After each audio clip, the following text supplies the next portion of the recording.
Assalamualaikum and what's up guys, hope you all are in good of your spirits. So guys, if you haven't subscribed my channel, do subscribe it and please share it with all your friends and fellows so that it might help them as well.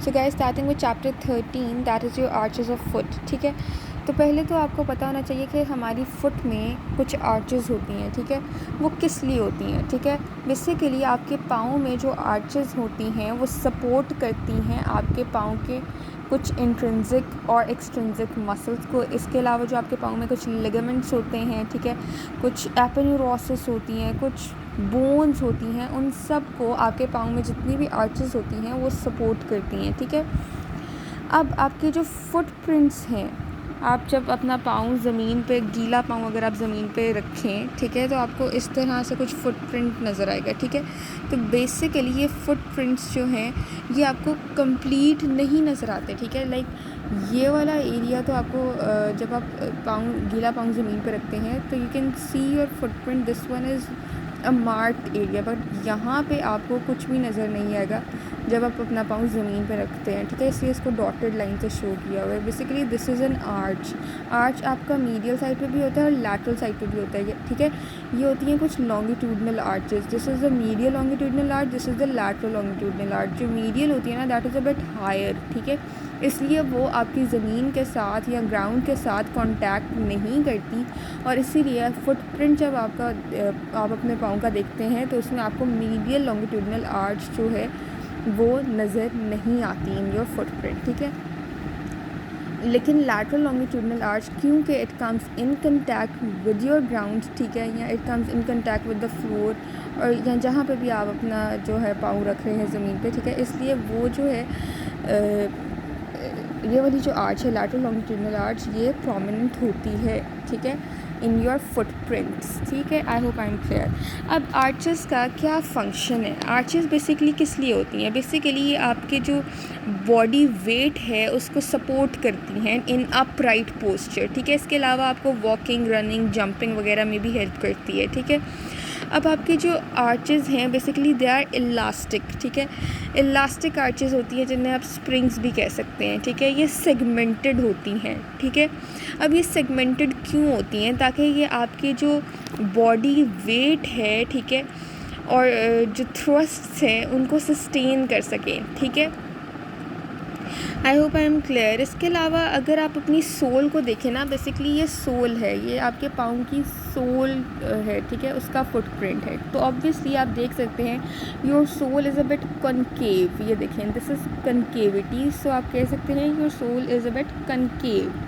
ठीक है, अब ये जो arches हैं, ठीक है, ये आपको बर्थ के टाइम पे नज़र नहीं आती इतनी क्लियरली. ठीक है, क्योंकि जब एक बच्चा छोटा होता है तो उसके पाँव में बहुत ज़्यादा एक्सेसिव अमाउंट ऑफ फैट होता है उसकी सोल्स में. ठीक है, जिसकी वजह से आपके ये जो आर्चेस हैं they are masked by this fat. ठीक है, और ये इसलिए आपको फिर नज़र नहीं आती. अब हम देखते हैं क्लासिफिकेशन ऑफ आर्चेस. ठीक है, तो आर्चेस में मैंने आपको बताया कि आपके पास कुछ लॉन्गिट्यूडनल आर्चेस होंगी. ठीक है, और कुछ आपके पास होंगी ट्रांसवर्स आर्चेस. जो लॉन्गिट्यूडनल आर्चेस हैं उनमें हमारे पास फर्दर टू होती हैं, मीडियल एंड लैटरल. ठीक है, और जो आपकी ट्रांसवर्स आर्चेस होती हैं उनमें आपके पास एंटीरियर एंड पोस्टीरियर आर्चेस होती हैं. ठीक है, अब हम इंडिविजुअली हर आर्च की फॉर्मेशन देखेंगे, उसका स्ट्रक्चर देखेंगे. ठीक है, सबसे पहले हम देखते हैं मीडियल लॉन्गिट्यूडनल आर्च को. ठीक है, तो जो आपकी मीडियल लॉन्गिट्यूडनल आर्च है ना, ये आपके पास थोड़ी हायर होती है. ठीक है, क्योंकि ये हायर होती है इसलिए आपके पास ये ज़मीन के साथ कांटेक्ट नहीं करती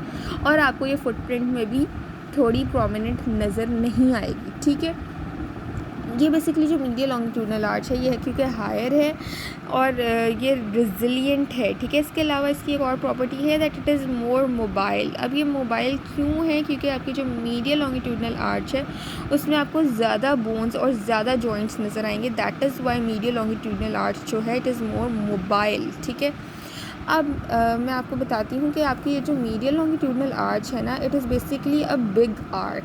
ठीक है, as compare to your lateral longitudinal arch जो यहाँ पे बनती है. ठीक है, your lateral longitudinal arch is a small arc. इसकी एक छोटी सी आर्क होती है, लेकिन ये आप देख सकते हैं काफ़ी बड़ी आर्क है.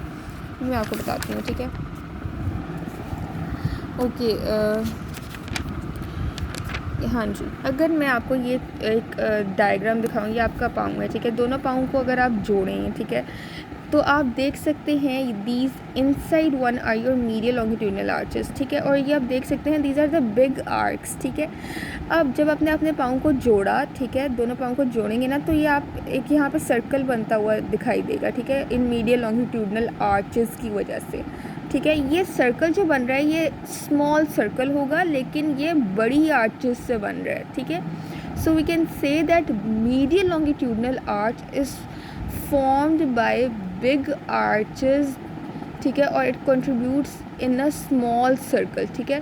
So we can say that basically medial longitudinal arch is a big arc of a small circle, ठीक है। अगर आप lateral longitudinal arch देखें यहाँ पे जो होती हैं, तो this is basically a small arc, ठीक है। ये तो बिग आर्क थी ना आपकी मीडियल लॉन्गिट्यूडनल आर्च, देखिए काफ़ी बड़ी आर्क है, ठीक है। लेकिन lateral longitudinal arch is a small arc, ठीक है, लेकिन ऑफ अ बिग सर्कल। अगर आप सर्कल बनाएं इस तरह से, तो ये एक बड़ा सा सर्कल है लेकिन स्मॉल आर्क है। लेकिन ये मीडियल वाली it is a small circle but big arc, ठीक है। I hope I am clear. अब आपको पता होना चाहिए एक और प्रॉपर्टी है आपकी मीडियल लॉन्गिट्यूडनल आर्चेस की, कि बेसिकली ये शॉक एब्जॉर्बर्स होती हैं, ठीक है। अब हम देखते हैं इसकी एंड्स, ठीक है। अब मैं आपको पहले दिस इज़ योर डायग्राम, ठीक है। ये होती है बेसिकली आपकी मीडियल लॉन्गिट्यूडनल आर्च, ठीक है। ये देखें काफ़ी प्रोमिनेंट है यहाँ पे, और ज़्यादा प्रोमिनेंट ये देखें, ये है आपकी मीडियल लॉन्गिट्यूडनल आर्च, ठीक है। और ये इस साइड पे होती है, जो थोड़ी पीछे वाली ये लैटरल साइड है, यहाँ पे आपकी लैटरल लॉन्गिट्यूडनल आर्च बनती है। ये इस डायग्राम में आप देखें, ये लैटरल व्यू है और ये आपकी लैटरल लॉन्गिट्यूडनल आर्च है, ठीक है। सबसे पहले हम मीडियल लॉन्गिट्यूडनल आर्च को डिस्कस करें, तो मीडियल लॉन्गिट्यूडनल आर्च के एंड्स देखते हैं कि किन एंटीरियर और पोस्टीरियर एंड से ये आर्च बनती है। सो बेसिकली ये इसका एंटीरियर एंड है और ये इसका पोस्टीरियर एंड है, ठीक है, इस आर्च का। तो एंटीरियर एंड किससे बनता है? आपकी ये जो फर्स्ट, सेकंड और थर्ड मेटाटार्सल बोन्स है ना, बेसिकली इनके हेड्स आपके पास एंटीरियर एंड बनाते हैं। First, second and third metatarsal bones के एंड्स आपके पास क्या बना रहे हैं? Anterior end of this medial longitudinal arch. और जो पोस्टीरियर एंड है ये वाला, ये बेसिकली किससे बनता है? आपकी ये जो कैल्केनियम बोन है इसका एक मीडियल ट्यूबरकल होता है, ठीक है। तो मीडियल ट्यूबरकल इस कैल्केनियम बोन का बना रहा होता है posterior end of this medial longitudinal arch, ठीक है। अब इस आर्च की समिट होती है, ठीक है, एक समिट होती है, और वो समिट कौन सी बोन बना रही होती है? तो वो समिट बना रही होती है ये टेलिस बोन। अच्छा, Tellis bone basically it is अ की स्टोन आप कह सकते हैं in the formation of this arch, medial longitudinal arch, ठीक है। अब समिट भी यही बोन बना रही होती है। इस बोन की यानी टेलिस बोन की बॉडी जो है वो बेसिकली समिट बनाती है इस मीडियल लॉन्गिट्यूडनल आर्च की। इससे स्पेसिफिकली मैं अगर आपको बताऊं तो बेसिकली जो सुपीरियर आर्टिकुलर सरफेस होती है इस बॉडी ऑफ टेलिस की, टेलिस बोन की बॉडी की सुपीरियर आर्टिकुलर सरफेस आपके पास मीडियल लॉन्गिट्यूडनल आर्च की समिट बनाती है, ठीक है। अब हम देखते हैं पिलर्स। इसी मीडियल लॉन्गिट्यूडनल आर्च के कुछ पिलर्स होते हैं। एंटीरियर पिलर होता है इसका और एक पोस्टीरियर पिलर होता है, ठीक है। अब इसका जो एंटीरियर पिलर है वो किससे बना होता है? पहले तो मैं आपको बता दूं कि जो एंटीरियर पिलर है ना इस आर्च का, that is a bit longer, ठीक है, वो थोड़ा लंबा होता है और थोड़ा वीक भी होता है, ठीक है। लेकिन जो पोस्टीरियर पिलर है ये आपके पास शॉर्टर है और थोड़ा आप कह सकते हैं स्ट्रॉन्ग है, ठीक है। Posterior pillar is stronger and shorter, लेकिन interior pillar is longer and weaker, ठीक है। अब इंटीरियर पिलर बना होता है आपकी टेलिस बोन से, ये वाली टेलिस बोन। इसके अलावा इसके आगे आप देख सकते हैं नेविकुलर बोन पड़ी है, नेविकुलर बोन से बनी है इंटीरियर पिलर। उसके अलावा आप देख सकते हैं 3 क्यूनिफॉर्म बोन्स पड़ी हैं, 1 2 3, इन 3 क्यूनिफॉर्म बोन से। और उसके बाद आपकी ये जो फर्स्ट 3 मेटाटार्सल बोन्स हैं ये आपके पास बेसिकली ये सारी बोन्स एंटीरियर पिलर बना रही हैं, ठीक है। टेलिस, नेविकुलर, फर्स्ट 3 क्यूनिफॉर्म और 3 क्यूनिफॉर्म्स एंड फर्स्ट 3 मेटाटार्सल बोन्स, ठीक है। तो ये सारी आपके पास इंटीरियर पिलर बना रही हैं। It is longer and weaker. Posterior pillar जो कि शॉर्टर और स्ट्रॉन्गर है, ये किससे बनता है? ये आपकी ये जो कैल्केनियम बोन का मीडियल पार्ट है, कैल्केनियम बोन का जो मीडियल पार्ट है ये आपके पास पोस्टीरियर पिलर बना रहा है इस आर्च का, ठीक है। इस आर्च के आपने याद रखने हैं 2 एंड्स हैं और 2 पिलर्स हैं, ठीक है। तो ये आपने याद रखना है, ठीक है। फिर इस आर्च में सबसे इम्पॉर्टेंट जॉइंट जो है दैट इज़ टेलो कैल्केनियो नेविकुलर जॉइंट, जो इस टेलिस इस कैल्केनियम और इस नेविकुलर बोन के दरमियान बन रहा है। टेलो कैल्केनियो नेविकुलर जॉइंट इस आर्च का सबसे इम्पोर्टेंट जॉइंट है, ठीक है। I hope I am clear, ठीक है। आगे हम लैटरल लॉन्गिट्यूडनल आर्च डिस्कस कर लेते हैं। तो लैटरल लॉन्गिट्यूडनल आर्च जो है ये आपके पास थोड़ी लो होती है, ठीक है, यानी ये तो हायर होती है ना, मीडियल लॉन्गिट्यूडनल आर्च काफ़ी हायर होती है। अगर आप ग्राउंड से इसको लेंथ वाइज देखें तो it is a bit higher, ठीक है, लेकिन it is a bit lower, आप देख सकते हैं, ठीक है। ये देखें यहाँ पे इट इज़ हायर, इधर ज़्यादा, ये आपकी ग्राउंड है, ठीक है, ये वाली लाइन, और यहाँ से काफ़ी हायर है। लेकिन जो लैटरल लॉन्गिट्यूडनल आर्च अगर ये आपकी ग्राउंड है तो इससे थोड़ी सी लोअर है, ठीक है। So it is lower arch, ठीक। इसमें आपके पास, क्योंकि लैटरल लॉन्गिट्यूडनल आर्च है तो इसमें आपके पास थोड़ी कम बोन्स इन्वॉल्व होती हैं, कम जॉइंट्स होते हैं, इसलिए इसकी मोबिलिटी भी कम है। ये क्यों कम मोबाइल है? क्योंकि इसमें कम बोन्स और जॉइंट्स होते हैं, ठीक है। अब लैटरल लॉन्गिट्यूडनल आर्च किस लिए होता है? बेसिकली आपकी जो वेट और थ्रस्ट है आपकी बॉडी की, उसको ट्रांसमिट करता है टू योर ग्राउंड, ठीक है। लेकिन आपने देखा था जो मीडियल लॉन्गिट्यूडनल आर्च, उसका क्या फंक्शन था कि वो एक्ट करता था एज अ शॉक एब्जॉर्बर, लेकिन ये ट्रांसमिट करेगा वेट को और थ्रस्ट को टू द ग्राउंड, ठीक है। अब हम देख लेते हैं लैटरल लॉन्गिट्यूडनल आर्च को। तो इसके भी इसी तरह मीडियल लॉन्गिट्यूडनल आर्च की तरह दो एंड्स होते हैं। एक इसका इंटीरियर एंड है जो किससे बन रहा है? आपकी इन फोर्थ और फिफ्थ मेटाटार्सल बोन्स की हेड से, ठीक है। फोर्थ और फिफ्थ मेटाटार्सल बोन की हेड से जो है ये इंटीरियर एंड बन रहा है आपके इस लैटरल लॉन्गिट्यूडनल आर्च का। और जो पोस्टीरियर एंड है ये किससे बनता है? आपकी कैल्केनियम के लैटरल ट्यूबरकल से, ठीक है। आपने याद रखना है लैटरल लॉन्गिट्यूडनल आर्च में कैल्केनियम का लैटरल ट्यूबरकल पोस्टीरियर एंड बनाता है इस आर्च का, ठीक है। लेकिन आपने देखा था कि मीडियल एंड जो मीडियल ट्यूबरकल था, सॉरी, इस कैल्केनियम बोन का, वो पोस्टीरियर एंड बना रहा था मीडियल लॉन्गिट्यूडनल आर्च का, ठीक है। सो लैटरल लॉन्गिट्यूडनल आर्च का जो पोस्टीरियर एंड है it is form by the lateral tubercle of your calcaneum, ठीक है। सो आई होप आपको ये एंड समझ आ गए इस आर्च के, लैटरल लॉन्गिट्यूडनल आर्च के। फिर आप समिट अगर देखें इस आर्च की तो वो किससे बनती है? आपकी ये जो कैल्केनियम बोन की सुपीरियर सरफेस है या जो आर्टिकुलर फेसेट्स हैं, ठीक है, आपके इस कैल्केनियम बोन के, बेसिकली वो आपके पास समिट बनाते हैं इस लैटरल लॉन्गिट्यूडनल आर्च का, ठीक है, गेटिंग इट। उसके बाद हमारे पास जिस तरह हमने मीडियल लॉन्गिट्यूडनल आर्च में पिलर्स देखे थे, इसके पास भी पिलर्स होते हैं, इंटीरियर और पोस्टीरियर पिलर्स, ठीक है। जो इसका इंटीरियर पिलर है वो वैसे ही मीडियल लॉन्गिट्यूडनल आर्च की तरह लॉन्गर और वीकर होता है, और इसका भी पोस्टीरियर पिलर जो है वो शॉर्टर और स्ट्रॉन्गर होता है, just like the medial longitudinal arch, ठीक है। अब इसका इंटीरियर पिलर बना होता है by this cuboid bone and the fourth and fifth metatarsal bones, ठीक है। इस फोर्थ और फिफ्थ मेटाटार्सल बोन से और क्यूबॉइड बोन से इंटीरियर पिलर बना। पोस्टीरियर पिलर जो है it is form by the lateral half of your calcaneum, ठीक है। Lateral half of calcaneum bone forms the posterior pillar of this lateral longitudinal arch, getting it. अब इसमें हमारे पास जो मेन जॉइंट है वो क्या है? कैल्केनियो क्यूबॉइड। इस कैल्केनियम बोन और क्यूबॉइड बोन के दरमियान कैल्केनियो क्यूबॉइड जॉइंट है जो कि इस आर्च का सबसे मेन जॉइंट है, गेटिंग इट। सो यहाँ पे हमने लॉन्गिट्यूडनल आर्चेस, मीडियल और लैटरल लॉन्गिट्यूडनल आर्चेस डिटेल में देख ली हैं। अब हम ट्रांसवर्स आर्चेस शुरू करने लगे हैं, और ट्रांसवर्स आर्चेस में हमारे पास दो आर्चेस होती हैं। एक होती है interior arch, interior transverse arch, और दूसरी होती है पोस्टीरियर ट्रांसवर्स आर्च, ठीक है। सबसे पहले हम इंटीरियर ट्रांसवर्स आर्च देखते हैं। तो आपकी जो इंटीरियर ट्रांसवर्स आर्च है ना, इस डायग्राम में आप देखें यहाँ से, this is your interior transverse arch. ये आपकी ये जो हेड्स हैं 5 मेटाटार्सल बोन्स की, इन 5 मेटाटार्सल बोन्स की हेड्स पे आपके पास जो आर्च बन रही है, this is the interior transverse arch. ये एक बिल्कुल कंप्लीट आर्च है। क्यों? क्योंकि जो आपकी ये जो फर्स्ट मेटाटार्सल बोन है और ये जो आपकी लास्ट फिफ्थ मेटाटार्सल बोन है, ठीक है, ये इन दोनों मेटाटार्सल बोन्स के जो हेड्स हैं बेसिकली, क्योंकि ये आपके पास आपके ग्राउंड के साथ कॉन्टैक्ट में है, ठीक है, तो इसलिए हम कहेंगे कि ये कंप्लीट आर्चेस हैं, ठीक है।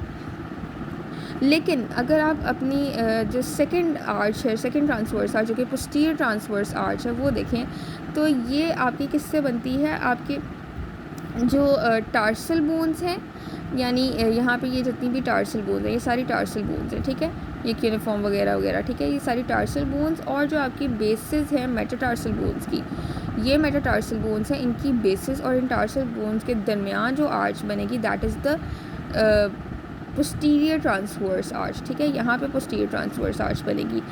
ये अब इनकम्प्लीट आर्च है। क्यों ये इनकम्प्लीट आर्च है? क्योंकि आपकी ये जो देख सकते हैं पोस्टीरियर ट्रांसवर्स आर्च आपके ग्राउंड के साथ कांटेक्ट में नहीं है। यहाँ पे अगर आपकी ज़मीन है तो ये posterior transverse arch it is very much raised from your ground, ठीक है।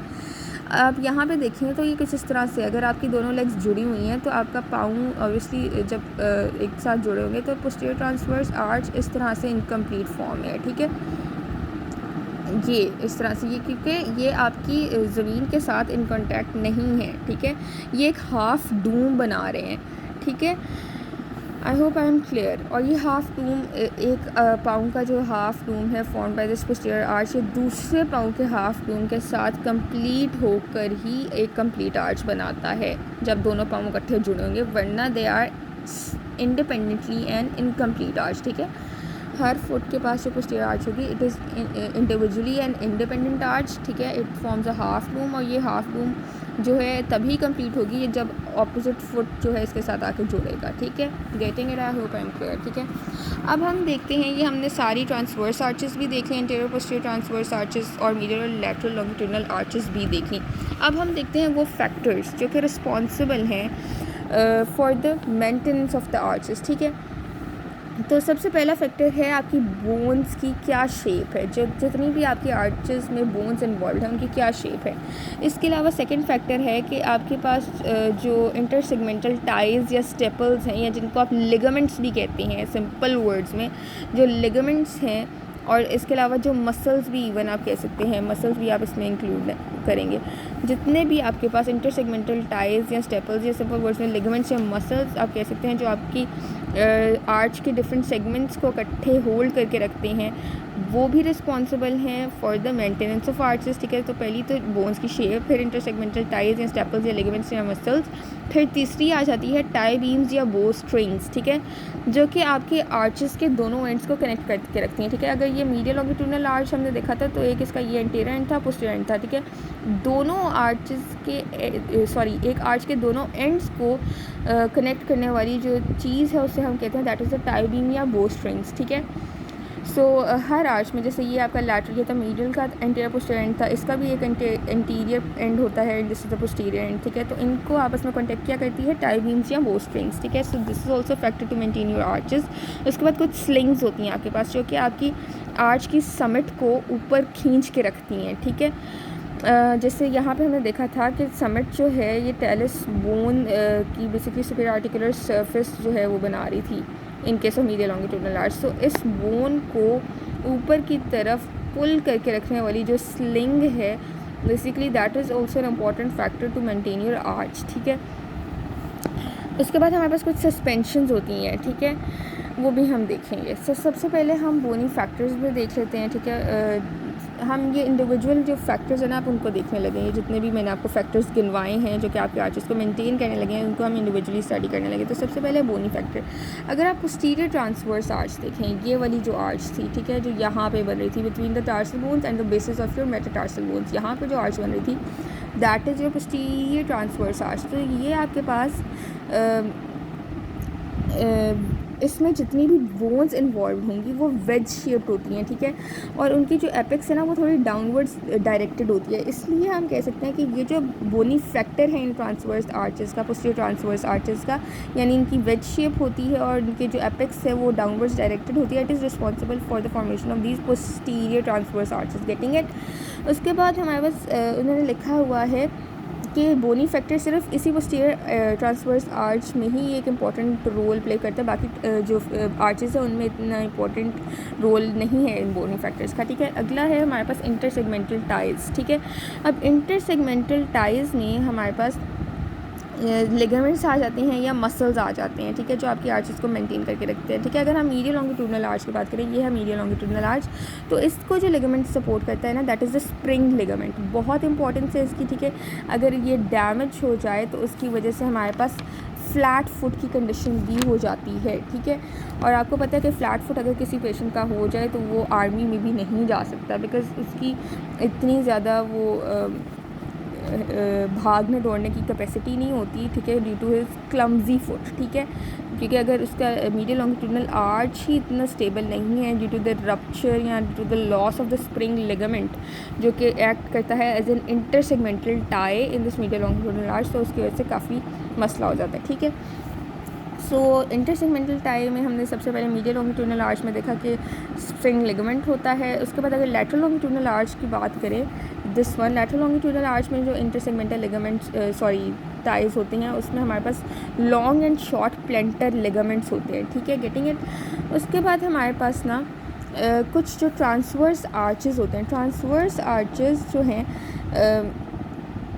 उसमें आपके पास ये आपको पता है transverse arches anterior transverse arch और पोस्टीरियर ट्रांसवर्स आर्च। अब इन एंटीरियर और पोस्टीरियर ट्रांसवर्स आर्च की जो मेटाटार्सल बोन्स होती हैं, ऑब्वियसली दोनों आर्चेस में आप देख सकते हैं एंटीरियर में हेड्स इन्वॉल्व हैं इन मेटाटार्सल बोन्स में के, ठीक है, और पोस्टीरियर ट्रांसवर्स आर्चेस में बेसिस इन्वॉल्व हैं इन मेटाटार्सल बोन्स के।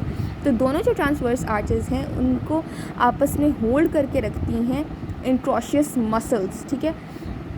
बेसिकली आर्चेस को होल्ड करके नहीं रखती, सॉरी, आपकी ये जो बोन्स है मेटाटार्सल बोन्स को आपस में होल्ड करने वाले जो चीज़ है that is the interosseous muscles. तो इंट्रोशियस मसल्स बेसिकली एक्ट करती हैं as intersegmental ties in these anterior and posterior arches, transverse arches, ठीक है। उसके बाद हमारे पास अगला फैक्टर है that is the tie beams, ठीक है। अगर टाई बीम्स को हम देखें लॉन्गिट्यूडनल आर्चेस में, ठीक है, लॉन्गिट्यूडनल यानी आपके जो मीडियल लैटरल लॉन्गिट्यूडनल, जिस medial and lateral longitudinal arches में अगर हम टाई बीम्स को देखें तो आपके पास होता क्या है कि प्लांटर एपिन्यूरोसिस होता है। ये है आपका प्लांटर एपिन्यूरोसिस, ये वाली, ठीक है। अब ये प्लांटर एपिन्यूरोसिस और इसके अलावा आपके जो फर्स्ट लेयर ऑफ सोल है ना उसके मसल्स भी हमारे पास लॉन्गिट्यूडनल आर्चेस को सपोर्ट करने में हेल्प करते हैं। ये जैसे फर्स्ट लेयर का एक मसल है यहाँ पे शो हुआ है एबडक्टर हेल्यूसिस और उसके नीचे प्लांटर एपिन्यूरोसिस है। ये दोनों फैक्टर बेसिकली टाई बीम्स हैं जो कि आपके लॉन्गिट्यूडनल आर्चेस को सपोर्ट करती हैं, ठीक है, और आपकी एंटीरियर पोस्टीरियर एंड्स जो हैं इन आर्चेस की इनको होल्ड करके रखती हैं, ठीक है। उसके बाद आपके अगर ट्रांसवर्स आर्चेस की बात करें तो उसमें जो टाई बीम के तौर पे एक्ट करता है दैट इज़ द एडडक्टर हेल्यूसिस मसल, ठीक है। आपने देखा था एबडक्टर हेल्यूसिस जो है ये आपको यहाँ पे नज़र आ रहा है, ठीक है, और ये आपके लॉन्गिट्यूडनल आर्चेस में आपको नज़र आता है, ठीक है। एबडक्टर हेल्यूसिस आपको लॉन्गिट्यूडनल मसल्स में नज़र आएगा, ठीक है, सॉरी लॉन्गिट्यूडनल आर्चेस में नज़र आएगा एबडक्टर हेल्यूसिस जो कि फर्स्ट लेयर ऑफ सोल का मसल है, ठीक है, and it acts as tie beam, ठीक है। लेकिन जो आपका एडडक्टर हेल्यूसिस है ना ये ट्रांसवर्स आर्चेस में टाई बीम के तौर पे एक्ट करेगा, ठीक है। उसके बाद स्लिंग्स में अगर हम देखें तो हमारे पास होती है मीडियल लॉन्गिट्यूडनल आर्च, ठीक है, और उसको स्लिंग के तौर पे हमारे पास कुछ टेंडेंस ने सपोर्ट दी होती है, ठीक है। और ये वो जो टेंडेंस है ना वो बेसिकली आपके लेग के पोस्टीरियर कंपार्टमेंट से, यहाँ पे अगर आपका लेग है, लेग के पोस्टीरियर कंपार्टमेंट से आपकी सोल में आती हैं और यहाँ पे इंसर्ट करती हैं, ठीक है। सो अगर आप बात करें मीडियल लॉन्गिट्यूडनल आर्च की तो उसमें जो टेंडेंस है सबसे पहला तो इस डायग्राम में आपको नज़र आ रहा है, एक तो ये फ्लेक्सर हेल्यूसिस लॉन्गस का टेंडन है, ठीक है, दिस वन, ये जो बैक ऑफ लेग से आ रहा है और आपकी सोल में आके इंसर्ट कर रहा है। तो दिस फ्लेक्सर हेल्यूसिस लॉन्गेस्ट टेंडन, ठीक है, इट एक्ट्स एज स्लिंग, ठीक है। इसके अलावा कुछ टिबियालिस पोस्टीरियर और फ्लेक्सर डिस्टोरम लॉन्गेस्ट के भी टेंडेंस हैं जो आपके पास मीडियल लॉन्गिट्यूडनल आर्च की समिट को जो है वो पकड़ के रखते हैं, ठीक है। उसके बाद अगर लैटरल लॉन्गिट्यूडनल आर्च की समिट की बात करें, ठीक है, तो उसको पकड़ के रखने वाली हमारे पास जो मसल्स हैं उनमें एक तो पेरोनियस लॉन्गस और दूसरा पेरोनियस ब्रेविस है, ठीक है। अब आपने एक याद रखनी है बात और वो ये है कि आपकी जो टिबियालिस इंटीरियर मसल होता है ना बेसिकली ये सस्पेंशन के तौर पे एक्ट करता है। दिस इज द नेक्स्ट बोनी कह रही हूँ, the next factor that is responsible the maintenance of arch. आप याद रखें कि मीडियल लॉन्गिट्यूडनल आर्च का जो फैक्टर है ना सस्पेंशन में जो हेल्प करता है that is the tibialis interior muscle, और जो लैटरल लॉन्गिट्यूडनल आर्च का है दैट इज़ पेरोनियस लॉन्गस, ठीक है। अब मैं आपको ये ऊपर स्लिंग्स वाली बात इससे रिलेट करके समझाती हूँ कि अगर आपका ये जो टिबियालिस इंटीरियर है ये है आपका टिबियालिस इंटीरियर वाला टेंडन जो कि आपका बेसिकली पेरोनियस लॉन्गस मसल के साथ जो कि आपके लैटरल लॉन्गिट्यूडनल आर्च की समिट को सपोर्ट करा तो बेसिकली पेरोनियस लॉन्गस मसल, उसके साथ ये टिबियालिस इंटीरियर का जो टेंडन है ये मिलकर आपके जो फुट है उसके मिडल पार्ट को ऊपर की तरफ जो है वो खींच के रखता है, ठीक है, और इस तरह से आपके लॉन्गिट्यूडनल आर्चेस को सपोर्ट करता है, ठीक है। अब आपके पास जो टेंडन होते हैं ना पेरोनियस लॉन्गस मसल का, ठीक है, वो हमेशा ट्रांसवर्सली रन करता है अक्रॉस योर सोल, ठीक है, ताकि वो आपके जो मीडियल और जो लैटरल मार्जिन्स हैं आपके सोल के उनको आपस में जोड़ के रखें, ठीक है। और आपकी जो ट्रांसवर्स आर्चेस हैं उनको मेंटेन करें, ठीक है। तो बेसिकली इस ट्रांसवर्स आर्च को मेंटेन करके रखने में जो मसल इन्वॉल्व है that is tibialis posterior muscle, ठीक है। ट्रांसवर्स आर्चेस को मेंटेन करने में हमारे पास टिबियालिस पोस्टीरियर मसल इन्वॉल्व होता है। और आपने याद रखना है कि लॉन्गिट्यूडनल आर्चेस को मेंटेन करके रखने में टिबियालिस इंटीरियर मसल होता है जो कि पेरोनियस लॉन्गस के साथ मिलके बेसिकली मेंटेन करता है आपकी लॉन्गिट्यूडनल आर्चेस को। और जो ट्रांसवर्स आर्चेस हैं वहाँ पे टिबियालिस पोस्टीरियर मसल होता है, ठीक है, जो कि आपके पास मेंटेन करता है इन आर्चेस को, ठीक है, ट्रांसवर्स आर्चेस को। I hope I am clear. अब हम चलते हैं इनकी क्लिनिकल्स की तरफ। फंक्शंस इनके वही हैं जो मैंने आपको पहले ऑलरेडी बताए हैं, ठीक है। बॉडी वेट को डिस्ट्रीब्यूट करते हैं, वॉकिंग रनिंग वगैरह में हेल्प करते हैं, ठीक है। बॉडी वेट को डिस्ट्रीब्यूट करने में लैटरल लॉन्गिट्यूडनल आर्च होता है, वॉकिंग रनिंग में हेल्प करने में मीडियल लॉन्गिट्यूडनल आर्च होता है, ठीक है। इसके अलावा बाकी फंक्शंस में शॉक एब्जॉर्बर के तौर पर भी मीडियल लॉन्गिट्यूडनल आर्च होता है, ठीक है। आपकी जो कनकेविटी होती है आर्चेस की वो प्रोटेक्ट करके रखती हैं। बेसिकली कॉन्केविटी जो होती है ना आपकी आर्चेस की वो आपकी सॉफ्ट टिश्यूज़ को प्रोटेक्ट करती है। सॉफ्ट टिश्यूज़ जो आपके सोल की होती हैं उनको प्रेशर के अगेंस्ट प्रोटेक्ट करके रखती है, ठीक है। इसके अलावा मीडियल लॉन्गिट्यूडनल आर्च का आपको पता है इट इज़ रेजिलिएंट, ठीक है। और लेकिन लैटरल लॉन्गिट्यूडनल आर्च जो है वो रिजिड होती है। रेजिलिएंट यानी वो स्ट्रॉन्ग, टफ, फ्लेक्सिबल होती है मीडियल लॉन्गिट्यूडनल आर्च, लेकिन जो लैटरल लॉन्गिट्यूडनल आर्च है दैट इज़ रिजिड। फिर हम क्लिनिकल्स देख लेते हैं। तो क्लिनिकल्स में आप सबसे पहले देखें कि हमारे पास फ्लैट फुट का क्लिनिकल है कि अगर आपके पास जो है आर्चेस एब्सेंट हो गई हैं, कोलैप्स कर गई हैं, तो उसकी वजह से हमारे पास जो कंडीशन है that is called pes planus या फ्लैट फुट। इस तरह से होती है फ्लैट फुट। और अगर आप इसको देखें, इसका फुटप्रिंट देखें इस फ्लैट फुट का, तो वो आपको इस तरह से नज़र आता है, ठीक है। This is the footprint of the flat foot, ठीक है। गेटिंग इट ना। अब हम देखते हैं कि हमारे पास इस फ्लैट फुट की वजह क्या है। ये फ्लैट फुट कंजेनिटल भी हो सकता है, एक्वायर्ड भी हो सकता है। इसमें मैंने आपको बताया था कि आपका बेसिकली स्प्रिंग लिगामेंट जो है उसका लॉस हो जाता है, loss of spring in the foot, यानी स्प्रिंग लिगामेंट का लॉस हो गया जिसकी वजह से क्लमजी शफलिंग गेट हो जाता है, ठीक है। यानी आप सही से चल नहीं पाता, आपका गेट जो है वो लड़खड़ाता है, यानी आप गेट कहते हैं चलने की, वॉकिंग की एबिलिटी को, ठीक है। इसके बाद जो शॉक एब्जॉर्बिंग फंक्शन है वो भी आपका लूज़ हो जाता है, ठीक है। यानी आप शॉक एब्जॉर्ब नहीं कर सकते क्योंकि आपको पता है कि मीडियल लॉन्गिट्यूडनल आर्च जब नहीं होगा तो शॉक एब्जॉर्ब भी नहीं होगा, शॉक एब्जॉर्बिंग फंक्शन भी नहीं होगा, ठीक है। इसके अलावा इसकी वजह से जब शॉक एब्जॉर्बिंग फंक्शन नहीं होगा तो ट्रॉमा ऑस्टियोआर्थराइटिस होगा, ठीक है। इसके बाद अगर आपकी कनकेविटी लॉस हो गई है तो उसकी वजह से नर्व्स और वेसल्स की कॉम्प्रेशन हो जाएगी, ठीक है। जिसकी वजह से क्या होगा कि आपके जो लैटरल और अगर अच्छा ठीक है कॉन्केविटी लॉस हो गई है आपकी सोल की तो compression of nerves and vessels होगा। अगर आपके पास लैटरल मीडियल प्लेंटर नर्व्स जहाँ पर कम्युनिकेट कर रही होती है उस जगह पे अगर कंप्रेशन हो जाए तो उसकी वजह से क्या होगा, न्यूरल्जिक पेन होगी आपके 4 फुट में, ठीक है। यानी आपके फुट के सामने वाले पोर्शन में पेन होगी जिससे हम मेटाटार्सल्जिया कहते हैं। लेकिन अगर आपके पास ब्लड वेसल्स की कंप्रेशन हो जाए तो इसके पास आप इसकी वजह से आपको कुछ वेस्कुलर डिजीज़ जो बेसिकली आपको टोज़ में नज़र आएंगी वो आपको होंगी, ठीक है। फिर अगर आपके पास एग्जेजरेशन हो जाए लॉन्गिट्यूडनल आर्चेस की, ठीक है, तो उससे हम कहते हैं this is the condition of pes cavus. आपकी जो मीडियल या लैटरल लॉन्गिट्यूडनल आर्च अगर आपकी फुट में एग्जेजरेट कर गई है, ठीक है, और वो किस वजह से होता है, अगर आपकी जो ट्रांसवर्स टार्सल जॉइंट्स हैं वहाँ पे ज़्यादा प्लेंटर फ्लेक्शन हो जाए या कंट्रैक्चर हो जाए तो उसकी वजह से पेस्ट केवस वाली कंडीशन होती है। पेस्ट केवस में जो आपको नज़र आएगा ना फुटप्रिंट वो ये वाला होगा, ठीक है। Getting it, this is the footprint you can see in pes cavus condition, ठीक है, ये वाला। अब हमारे पास इस कंडीशन में होता ये है पेस्ट केवस में बेसिकली आपके मेटाटार्सोफेरेंजियल जॉइंट्स पे होती है डॉर्सी फ्लेक्शन। ये देखें ये है मेटाटार्सोफेरेंजियल जॉइंट्स, यहाँ पे हो रही है डॉर्सी फ्लेक्शन, ठीक है। और ये इंटरफेरेंजियल जॉइंट्स यहाँ पे हो रही है आपकी फ्लेक्शन, ठीक है, डॉर्सी फ्लेक्शन और प्लेंटर फ्लेक्शन। सॉरी यहाँ पे इंटरफेरेंजियल जॉइंट्स पे हो रही है प्लेंटर फ्लेक्शन और यहाँ पे मेटाटार्सोफेरेंजियल जॉइंट्स पे डॉर्सी फ्लेक्शन, इंटरफेरेंजियल जॉइंट्स पे प्लेंटर फ्लेक्शन हो रही है, ठीक है, in this pes cavus condition, ठीक है। और ये किस वजह से होती है dorsiflexion at metatarsophalangeal joints और plantar flexion at interphalangeal joints to the atrophy of your lumbricals and interossei, ठीक है। अब बेसिकली अगर आपके पास plantar flexion at transverse tarsal joint हो और उसके साथ साथ मेटाटार्सल फ्लेंजल जॉइंट्स में भी डॉर्सी फ्लेक्शन और इंटरफ्लेंजल जॉइंट्स में प्लांटर फ्लेक्शन भी हो, तो उसकी वजह से पेस्किवस वाली कंडीशन होती है। इसे हम क्लॉ फुट भी कहते हैं और ये मोस्टली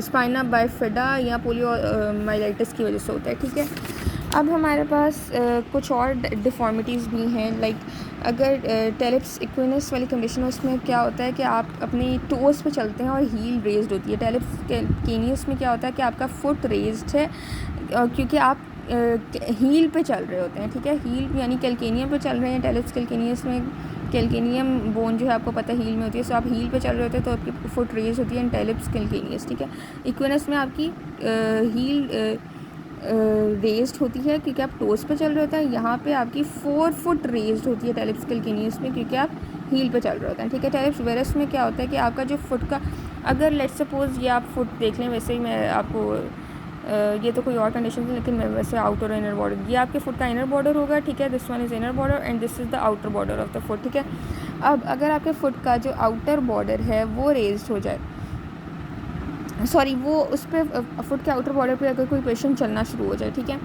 तो क्या होगा, उसका फुट इन्वर्टेड होगा और एडक्टेड भी होगा। ठीक है, ये कुछ इस तरह से कंडीशन होगी। ये तो कुछ और कंडीशन है ये वाली, लेकिन अगर वो आउटर बॉर्डर पे चलने लग जाए तो इन्वर्टेड और एडक्टेड हो जाएगा फुट, और ये होगा टेलिप्स वेरस की कंडीशन। ठीक है, अगर टेलिप्स वेल्गस होगा तो उसमें क्या होगा, बेसिकली जो पेशेंट है वो इनर बॉर्डर इस तरफ, ये वाला जो बॉर्डर है इसके अलॉन्ग चलना शुरू हो जाएगा, जिसकी वजह से उसका फुट जो है वो इवर्टेड और एबडक्टेड हो जाएगा। तो दिस इज टेलिप्स वेल्गस। कॉमनेस्ट डिफॉर्मिटी एक होती है हमारे पास टेलिप्स इक्विनोवेरस, जिसे आप क्लब फुट भी कहते हैं, ये वाली कंडीशन। ठीक है, टेलिप्स इक्विनोवेरस कॉमनेस्ट डिफॉर्मिटी है और जिससे आप क्लब फुट भी कहते हैं। ये आपको स्पाइना बाइफिडा के साथ एसोसिएटेड नज़र आती है। इसमें क्या होता है, आपका जो फुट है ये इन्वर्टेड है। ठीक है, और आपके यहाँ पे प्लेंटर फ्लेक्स्ड है। ठीक है, आप देख सकते हैं एंकल जॉइंट पे प्लेंटर फ्लेक्शन हो रही है। ठीक है, और ये एडक्टेड है। ठीक है, और ये इन्वर्टेड भी है, गेटिंग इट, क्योंकि आउटर बॉर्डर पे जो है वो पेशेंट चलता है। ठीक है, फिर इसी टेलिप्स इक्विनोवेरस या क्लब फुट की हमारे पास दो आगे से कंडीशंस हैं। एक है टेलिप्स क्लब फुट, टेलिप्स कैलकेनियो वेल्गस और टेलिप्स इक्विनोवेरस। ठीक है, टेलिप्स कैलकेनियो वेल्गस में क्या होता है कि फुट डॉर्सी फ्लेक्स्ड होता है एट एंकल जॉइंट और इवर्टेड होता है मिड टार्सल जॉइंट, लेकिन टेलिप्स इक्विनोवेरस में फुट जो है वो प्लांटर फ्लेक्स होता है एट एंकल जॉइंट और इन्वर्टेड होता है mid tarsal joint. I hope I am clear. Thanks for watching.